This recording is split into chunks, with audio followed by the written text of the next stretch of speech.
की ज्याचा बाप उपोषणाला बसलेला आहे, सोबत त्याचं पोरग पण उपोषणाला बसलंय, असं एकमेव आंदोलन म्हणजे बच्चू भाऊ आणि त्याच्या मुलासाठी एकदा जोरदार टाळ्या होत्या। त्यानंतर 51 जण इथे उपोषणाला बसले, त्यामध्ये एक वयोवृद्ध आजी आली होती जिची शुगर 450 पेक्षा अधिक आहे।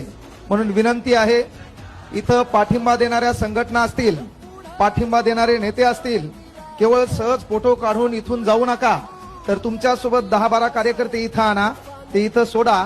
आपली गर्दी ह्या दलिंदर सरकारपर्यंत पोहोचली पाहिजे।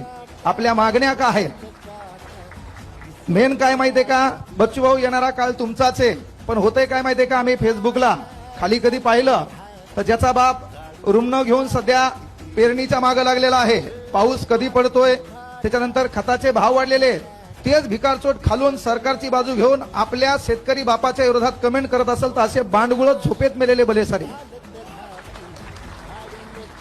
म्हणजे प्रश्न काय व्हायले, दुखायले म्हशीचं इंजेक्शन वघारील नको। बच्चू भाऊ इथं उपोषणाला बसले, त्याला बंगला पाहिजे म्हणून नाहीये। बच्चू भाऊ इथं उपोषणाला बसले, त्याला भली मोठी कार पाहिजे म्हणून नाहीये। आणि मी तर विनंती करतो, एक लहान भाऊ म्हणून बच्चू भाऊंना, येणाऱ्या काळात तुम्ही आमदार मंत्री पदाचं स्वप्नही पाहू नका। फक्त जर तुम्ही शेतकऱ्याची बाजू, विद्यार्थ्याची बाजू, वंचितांची बाजू, ज्यांच्यावर अन्याय होतो त्याची बाजू म्हणून रस्त्यावर उभे राहिलेत, येणाऱ्या काळात प्रत्येक घरामध्ये देव्हाऱ्यात तुमचा फोटो असणार आहे। फक्त तुम्ही किंग मेकर व्हा, किंग व्हायची काहीच गरज नाहीये।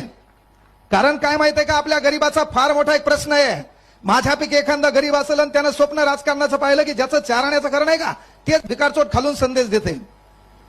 म्हणजे आपण गरीब आहेत पण आपल्याला बोकांडीवर घ्यायला कोण आवडायला श्रीमंत, हे परिवर्तन करणं कुठतरी बदलावं लागल।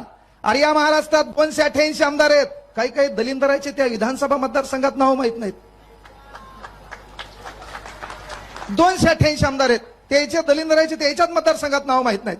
बायको उभी आहे का, नवरा उभा आहे का, ते निवडून आले का, सून निवडून आली, त्याचा तेल ताळमेळ नाही। अरे पण 288 मतदारसंघात जरी आमचा माणूस सध्या आमदार नसेल, पण एक गोष्ट लक्षात घ्या, एक जीत से कोई सिकंदर और एक हार से कोई फकीर नहीं होता। येणारा काळ आपला आहे। बच्चू भाऊ साठी एवढंच म्हणेल, अरे काही हार बाकी है, काही जीत बाकी है, कई हार बाकी है, कई जीत बाकी है, मेरे जिंदगी का कई साल बाकी है, यहां से कर ली है मैंने मेरे जिंदगी की शुरुआत। ये तो किताब का एक पन्ना था, अभी तो पूरी किताब बाकी है, अभी तो पूरी किताब बाकी है।